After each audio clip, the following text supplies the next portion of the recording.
Echoes of the Void, Part 2. When I woke, the words still echoed in my mind, "We are coming."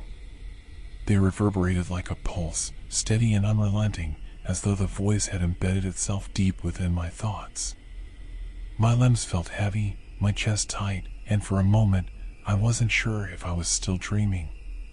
The room around me was shrouded in silence, yet I couldn't shake the sensation that something unseen lingered in the air, watching, waiting. There's a point where fear stops being a feeling and becomes something else. A state of being. An omnipresent weight. That's what it felt like after that night at the observatory. The emptiness in the sky had become an emptiness inside me, a gnawing sense that nothing would ever be the same.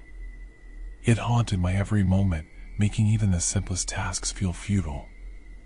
I found myself staring into space at odd hours, unable to focus, my thoughts consumed by the growing void. It wasn't just fear, it was a heavy, paralyzing certainty that whatever lay beyond that darkness had already begun to bleed into our world. The following day, Dr. Reinhardt didn't show up for work. Calls to his phone went unanswered, and when I asked around, the other staff gave vague shrugs and muttered about exhaustion. But I'd seen his face. He wasn't just tired, he was broken. Whatever he had seen through the telescope had hollowed him out, left him a shell. I couldn't shake the compulsion to return to the observatory that night. It wasn't curiosity, it was a pull, like something in the void was calling me back.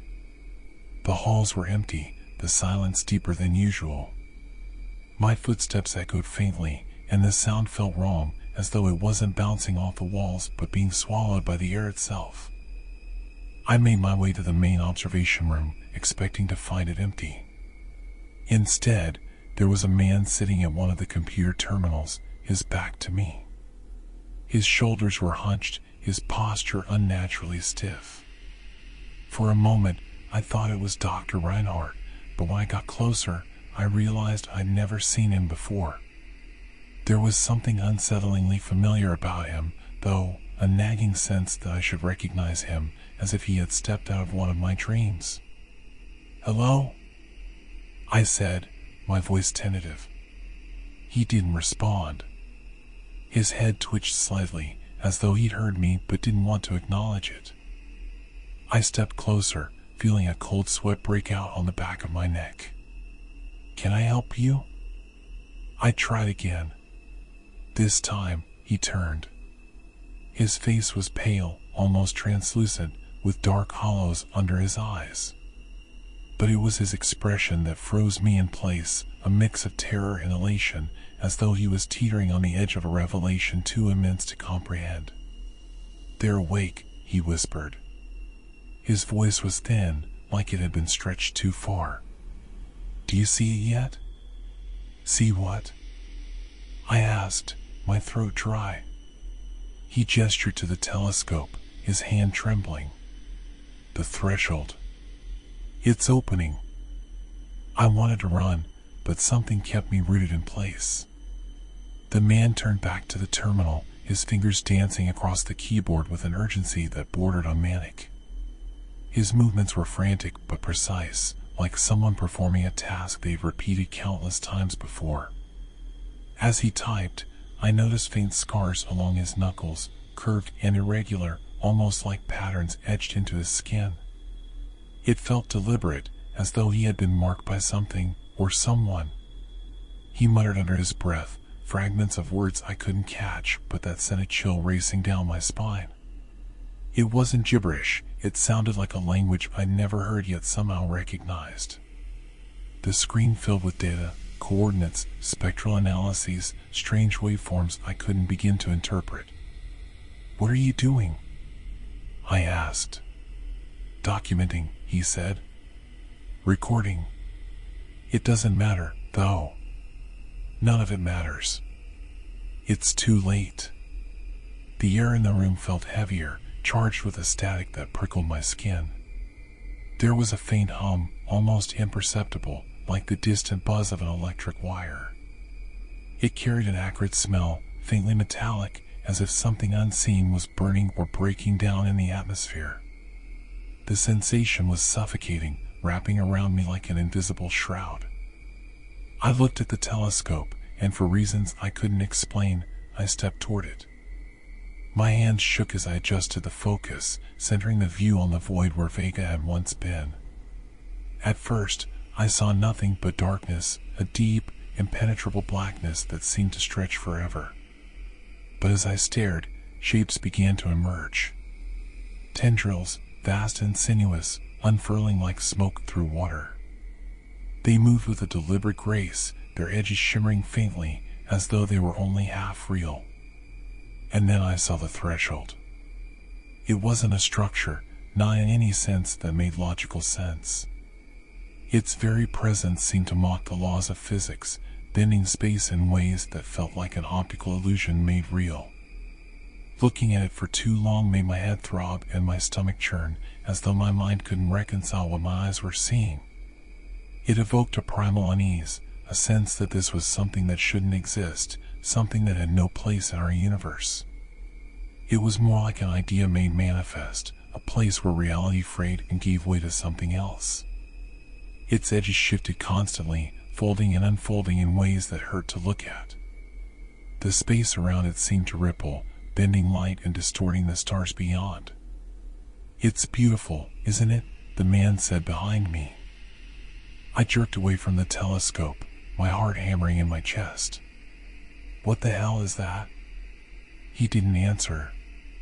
Instead, he stood and began to walk toward the door. "You'll understand soon," he said.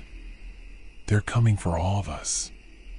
Before I could stop him, he was gone, his footsteps fading into the distance. I stood there, staring at the door, my mind racing. What had I just seen? What was the threshold? And who were they? The next few days passed in a blur. I couldn't focus on work, couldn't think about anything except the threshold and the things I'd seen beyond it. Every time I tried to concentrate, my mind drifted back to that churning void and the voice that seemed to echo in my thoughts.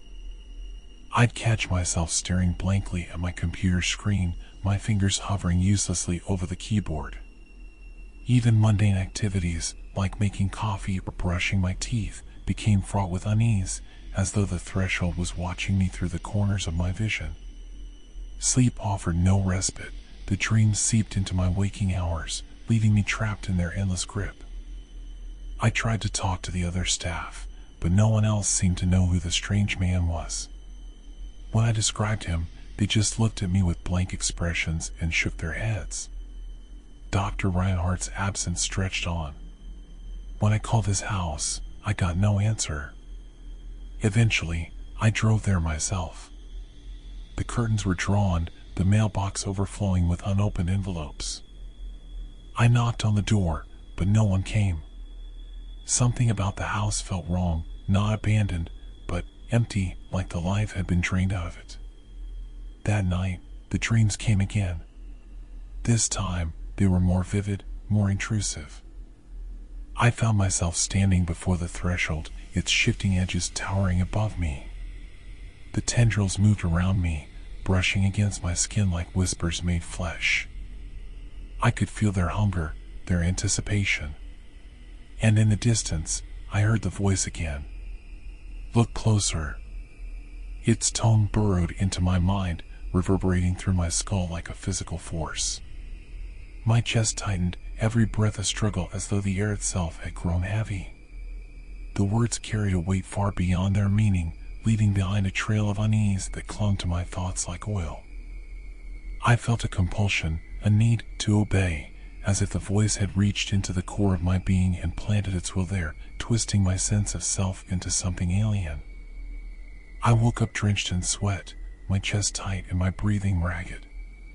But the worst part was the mark. On my forearm, just below the elbow, was a faint, circular scar. It hadn't been there before. The skin around it tingled faintly, as if tiny needles were pressing into it, and it seemed to pulse in rhythm with my heartbeat. Every time I looked at it, a sense of unease washed over me, as though it was more than a mark, a connection to something far beyond my understanding.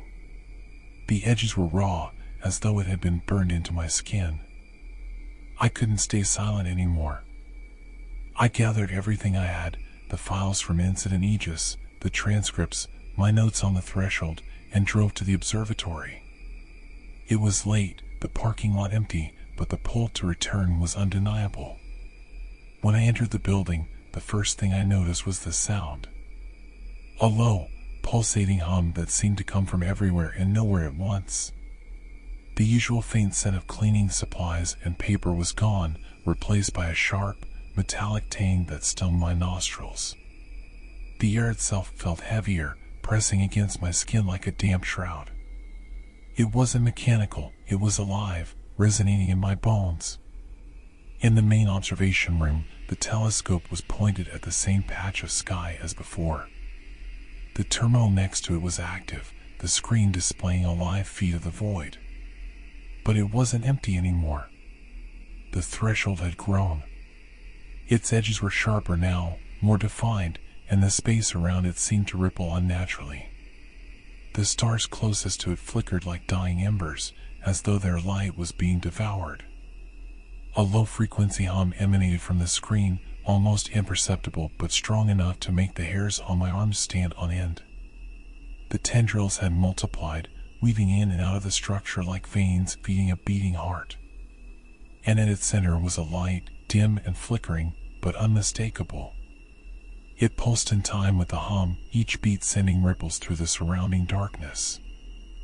I stepped closer, my eyes locked on the screen. The light seemed to pull at me, drawing me in. My thoughts felt sluggish, like I was moving through molasses. And then the voice came again, louder than ever. We are hunger. We are history. We are the last sound you will ever hear. The hum rose to a deafening roar, the entire room vibrating as though on the verge of collapse. My vision blurred, and I felt an unbearable pressure behind my eyes, as if they might burst. Just as I thought I couldn't endure it any longer, the screen went black, leaving an unnatural silence in its wake that was almost worse than the noise. When I came to, I was lying on the floor. The room was silent again, the terminal dark. I staggered to my feet, my head pounding. On the desk next to the telescope was a single sheet of paper. It hadn't been there before. Scrawled across it in jagged, uneven handwriting were 4 words. The threshold is open.